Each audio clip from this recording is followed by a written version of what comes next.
बिस्मिल्लाहिर्रहमानिर्रहीम। अल्लाहुम्मा सल्ली अला सय्यिदिना। क्लास 9 लेक्चर नंबर 30 है। आज हमारा डेंसिटी टॉपिक है। सबसे पहले मैं आपको डेंसिटी की डेफिनेशन समझा देता हूँ और फिर डिफरेंट एग्जांपल से मैं अपनी बात आपको क्लियर कर दूँगा। इंशाल्लाह आपको बात समझ आ जाएगी अगर आप मेरी बात गौर से सुनेंगे इंशाल्लाह। स्टार्ट करते हैं। डेंसिटी की डेफिनेशन क्या है? किसी भी ऑब्जेक्ट की डेंसिटी से मुराद उसका मास पर यूनिट वॉल्यूम होता है।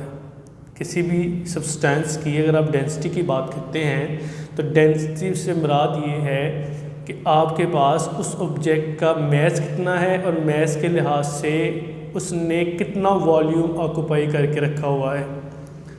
लेट्स सपोज दैट कि आपके पास 2 क्यूब हैं और 2 क्यूब के अंदर जिनका वॉल्यूम डिफरेंट हो सकता है, जिनका वॉल्यूम जो है वो क्या हो सकता है, डिफरेंट हो सकता है, जिनका वॉल्यूम सेम भी हो सकता है। उस 2 क्यूब के अंदर आप 2 डिफरेंट सब्सटेंस डाल लें। एक के अंदर आप कोई भी मटेरियल रख लें, आप आयरन की कोई मटेरियल रख लें, आप कोई इसके दूसरे के अंदर आप प्लास्टिक का कोई मटेरियल रख लें, तो आप देखेंगे कि दोनों चीज़ों की जो डेंसिटी है वो क्या होगी, वो डिफरेंट होगी। ठीक है, मेरी बात करने का मतलब ये है कि अगर आपके पास कोई एक ऑब्जेक्ट है और उस ऑब्जेक्ट का कोई डेफिनेट मास है और उस मास के लिहाज से वो कितना वॉल्यूम ऑक्यूपाई कर रहा है, तो उससे उसकी क्या बोलते हैं, डेंसिटी बोलते हैं। ठीक है, उसे हम क्या उसकी बोलते हैं, डेंसिटी बोलते हैं। मैं आपको एक छोटी सी एग्जांपल देता हूँ कि फॉर एग्जांपल अगर आपके पास कोई एक नीडल है तो नीडल की कोई डेफिनेट जो है वो क्या होगा, उसका कोई ना कोई जो है मास होगा और अपने मास के लिहाज से वो क्या कर रही होगी, वॉल्यूम ऑक्यूपाई कर रही होगी। तो मास को वॉल्यूम के साथ डिवाइड कर देंगे तो आपके पास क्या आ जाएगी, उस नीडल की डेंसिटी आ जाएगी। इसी की बजाय जो बुक पे आपकी एग्जांपल लिखी हुई है तो उसने आपको समझाना ये चाहा है कि फ़र्ज़ कर लें आपके पास एक साइड पे आयरन है, दूसरी साइड पे आपके पास वुड है।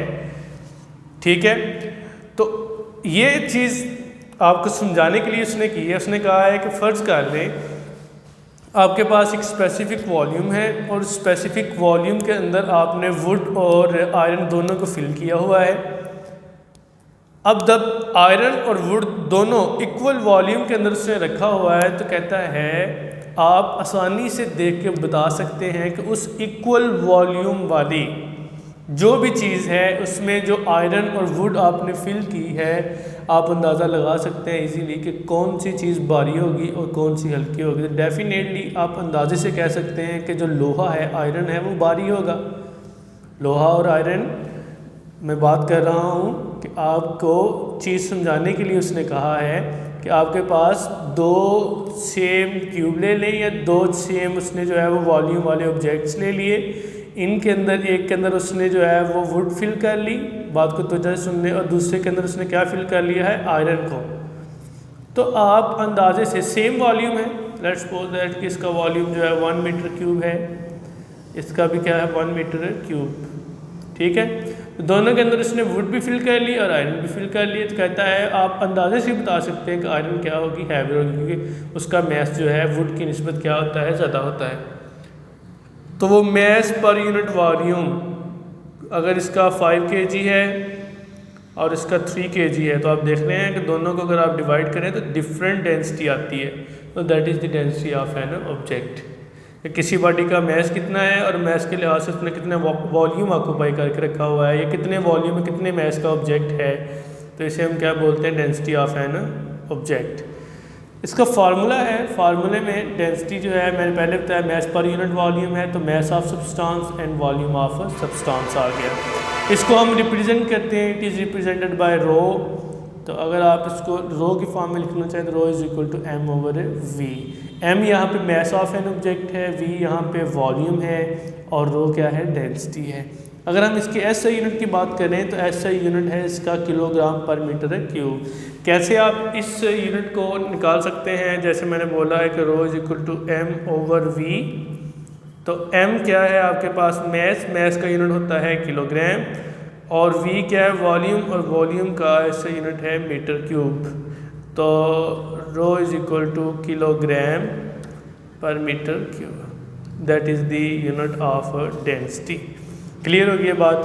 तो ऐसा यूनिट क्या है डेंसिटी का किलोग्राम पर मीटर क्यूब। हम किसी भी ऑब्जेक्ट की डेंसिटी फाइंड कर सकते हैं अगर हमारे पास किसी ऑब्जेक्ट का मैस हो और वॉल्यूम हो, दो चीज़ें गिवन हो तो हम डेंसिटी क्या कर सकते हैं, किसी भी ऑब्जेक्ट की कैलकुलेट कर सकते हैं अगर हमें उस ऑब्जेक्ट के मैस का पता है और उस ऑब्जेक्ट के वॉल्यूम का पता है।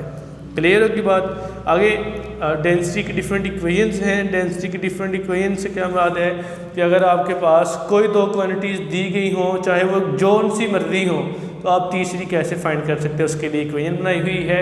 अगर आपके पास लेट्स सपोज दैट कि आपके पास मैस और वॉल्यूम गिवन है, आप डेंसिटी कैलकुलेट कर सकते हैं इस फार्मूले से।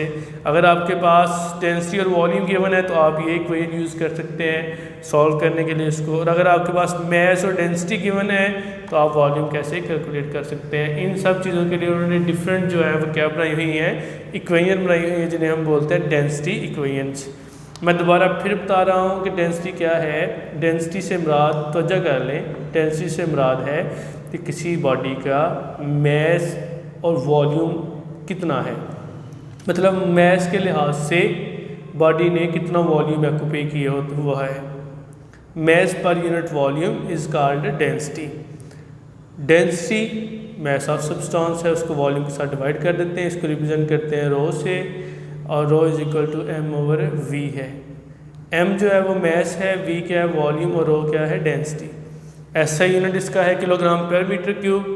कैसे निकाल सकते हैं मैंने आपको सॉल्व करके दिखाया है। आप इस तरह से इसको कैलकुलेट कर सकते हैं कि मैस का यूनिट किलोग्राम है, वॉल्यूम का मीटर क्यूब, तो rho is equal to kilogram per metre cube. Clear होगी ये बात।